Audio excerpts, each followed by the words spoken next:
بیان کرتی ہیں کہ بہت دنوں بعد ہم تایا جان کے ہاں چلے گئے۔ تایا جان ہم دونوں کو دیکھ کر خوش ہو گئے۔ دل کے پھپھولے جو کب سے پھوٹنے کو بے قرار تھے ایک ایک کر کے پھوٹنے لگے۔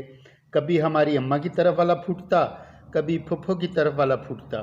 اس پھوٹا پھٹائی میں اصل معاملہ تو ہم بھول ہی گئے۔ تایا ابا بھی دل کی بڑاس نکال کر ہلکے پھلکے ہو گئے تو حیران ہو کر بولے، ارے یہ پوچھنا تو میں بھول ہی گیا کہ تم دونوں کی اماؤں نے تمہیں ہمارے ہاں آنے کی اجازت کیسے دے دی؟ ہم نے کہا، تایا ابا آپ ہمارے بڑے ہیں، اماں کیوں منع کرتی؟ انہوں نے آپ کے لیے آموں کی پیٹی بھیجی ہے۔ اور تایا ابا نے فوراً پٹڑی بدل لی اور بہاولپور والی لائن پر سیدھے چلنے لگے۔ کہنے لگے، ایک یہی بات تو اچھی ہے ہماری بھاوج میں، موسم کا میوہ پھل بھجوانا کبھی نہیں بھولتی۔ کچھ ہمیں بھی اندازہ تھا کہ ہماری اماں ان کی نفسیات سمجھ چکی ہیں۔ ویسے دیسی زبان میں اسے نیت کہہ سکتے ہیں۔ غالب کی طرح آم ہمارے تایا کو بھی بہت پسند ہیں۔ آموں کے متعلق سننا تھا کہ تایا کی رگ میزبانی پھڑک اٹھی۔ جلدی سے اٹھ کر دو چار آوازیں آگے پیچھے دائیں بائیں اوپر نیچے گھر والوں کو لگا دی، جس میں حسب حیثیت و مرتبہ القاب ماں گالیوں کے شامل تھے، اور اطلاع دی جا رہی تھی کہ اتنی دیر سے لڑکیاں آئی بیٹھی ہیں اور کسی نے کمرے میں جھانکا بھی نہیں۔ اندازہ ہو رہا تھا کہ تایا کی گرفت خاندان پر کمزور پڑ رہی ہے، لیکن شاید گھر والے اس قسم کی تواضع کے عادی تھے، اس لیے کسی نے آنے کی زحمت گوارا نہ کی۔ صرف ایک بیزار صورت 10-11 سالہ لڑکا ہاتھ میں بیٹ لیے آدھا چھپا آدھا ظاہر دروازے میں جھانکتا نظر آیا۔ جی نانا، آپ نے آواز دی تھی، ادھر ذرا بھاگ کر 2 ٹھنڈی بوتلیں تو پکڑ لا، دیکھ رہا ہے کتنی گرمی ہو رہی ہے۔ انہوں نے جیب سے مڑا توڑا 100 روپے کا نوٹ نکالا۔ لڑکے نے پوری قوت سے بلہ پھینکا اور اسی قوت سے نوٹ جھپٹ لیا اور کمان سے چھوٹے تیر کی طرح دروازے سے نکل گیا۔ مہتاب بانو نے آنکھوں ہی آنکھوں میں کہا، یہ لڑکا اب نہیں آئے گا۔ ہم نے آہستہ سے کہا، جس رفتار سے گیا ہے اسی رفتار سے واپس آئے گا۔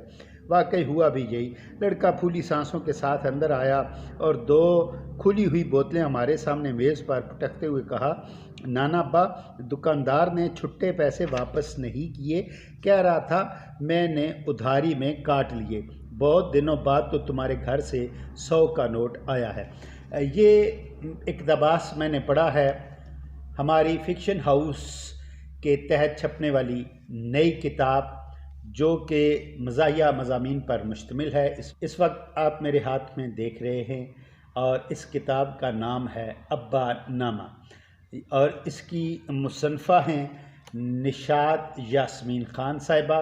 ان کی اس سے پہلے ایک مزاحیہ مضامین پر مبنی کتاب اماں نامہ بھی چھپ کر فکشن ہاؤس کے تحت آ چکی ہے، اور یہ کتاب جو ہے حال ہی میں چھپی ہے، اور بڑی خوبصورت کتاب، دیدہ زیب اس کا سر ورک آپ دیکھ رہے ہیں، اور بڑے پیارے عام زندگی کے جو مضامین ہیں، جو گھروں سے متعلق رکھتے ہیں، جو رشتوں سے متعلق رکھتے ہیں، جو آپ کے آس پاس بکھرے ہوئے کردار ہیں، ان کرداروں کو بڑی خوبصورتی کے ساتھ اور بڑے ہی مزاحیہ انداز میں نشاط یاسمین خان صاحب نے پیش کیا ہے۔